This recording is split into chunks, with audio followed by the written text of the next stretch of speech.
more Retro Kevo here. Now, I don't normally do these videos where I take a look at something I've picked up, but I thought I would with this because it looks particularly interesting. And the great Subliminal VCR, if you don't know, he's got a great retro gaming channel. I'll put the link below. But he was talking about how you can pick up certain little retro gaming bits in B&Ms and mainly dioramas to do with the Mega Drive.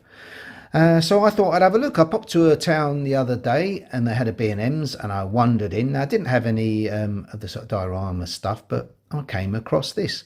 Now, I picked up a Nintendo Switch, the original, about maybe 8 or 9 months ago, maybe a little bit more, but I picked it up when the Nintendo Switch 2 came out. It's often the way I do things, being a bit of a retro gamer. When a new version comes out, I may pick up an older version because it's often a little bit cheaper, etc. So I picked up a Switch. Now, at the moment, I was just using the sort of little plastic controller, the two that sort of slip onto the side of the Switch, and you can make it into one controller as well. So I thought, yeah, I could do with a controller. Now, it's wired, and I'm not too bothered about that because of my sort of eyesight getting a bit older. I sit reasonably close to the TV. So I wasn't worried about it being wired. So let's take a look. I was really sort of interested in it. It's obviously called Afterglow.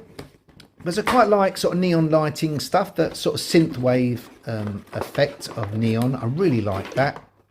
So let's take a look. That's the getting started, little QR code. Let's get this box out of the way. And that. Have a look at the controller itself. Obviously see-through because it's going to be lit. So let's squeeze it out.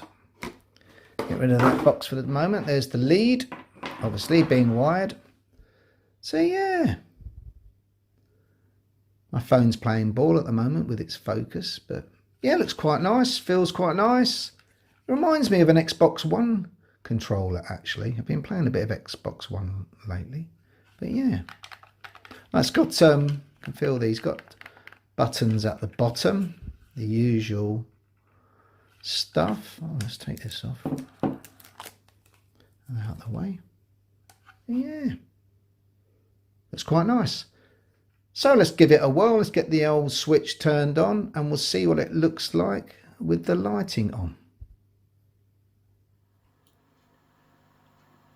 Right, so I've got the old Nintendo Switch set up and I've got the controller plugged in. I've got the lights down so we get the nicest effect we can from the afterglow. But yeah, it looks quite nice. What I'm going to do is I'm going to bring it up into focus, because the camera will start to play merry hell, thinking what is going on. So I'll bring it up now. I'll let the camera do its thing. But yeah, very nice. Now the only issue I had, the little QR code thing that came with it, my camera just wouldn't recognise it. It just wouldn't focus in on it and messed about. So I had to do a little bit of research.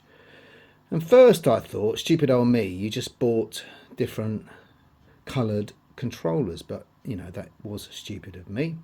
But on a bit of research I worked out you could do a few things with this. So if I hold down this function button, hold it down and press left and right D-pad, this happens. So really nice. You keep it down, glows through the different colours. And look at that. Yeah, quite stylish, I think. My favourite, I quite like that one. I mean, that is a lovely sort of synthwave neon type colour. And the red as well, absolutely lovely.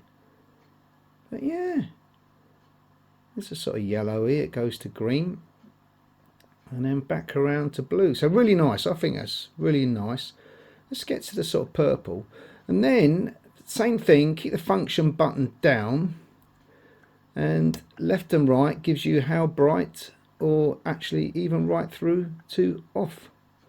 So yeah, very quite bright. So really nice. I'm going to turn it around. It might mess my camera focus around a bit, but we'll let it focus in again. And you've got this pad underneath, and it seems to have sort of two buttons, if you like, one each side as you press it down, and apparently you can map these to the buttons on the front, which is really quite nice. So for £20, yeah, I'm really pleased with this, as long as it works okay. So let's give it a whirl. I'm going to drop it down and let the camera focus in on the TV, and we'll give it a spin.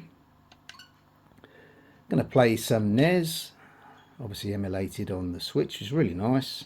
That's why I got the Switch, so I could play these older games. And we'll have a go at Donkey Kong. Da, da, da, da, da, da, da, da, and that'll be in my head all day. So as I say, I won't have the controller in view because that'll just cause my camera to go into meltdown. So let's go. Now, obviously the jump button works. And see the transition to ladder. Yeah, very smooth. Up we go. Now, I worked out pressing the button underneath without mapping it goes to the jump, which is A. I'm not really going to do very well here because I'm concentrating on how the controller works. Oh, we can go up here. Messed up a bit there, but that was me rather than the controller. So yeah, I think this is a really nice little pickup. Fair play to you, Subliminal VCR. Popping into B&Ms was well worth it. We'll see if we can do a little bit better here. Get up, go on. Yeah, that was okay. We'll run along here, do a bit of jumping. So far, so good. Our controller's doing the business. Transition again was okay. Oh! Oh, that was rubbish. I think that was me rather than the controller. We'll go again just for this last little bit. Now if I click on the right side, that's not doing anything at the moment. The right side underneath, a little panel. That was a bit sticky there, but I think again that was me. I often have those issues anyway. See where this barrel rolls. Here we go, up quickly. Oh! Just made that. Come on, Mario. Think I'm gonna make it. Yes. Well, there you go. Now I think we'll call it a day there for just playing that Mario. I'll bring it into focus one more time. Yeah, really nice. For 20 quid, as long as it works for a good bit of time, which I'm assuming it will, seems quite well made, I'm very happy. Nice little pickup from B&Ms. Yeah, top stuff.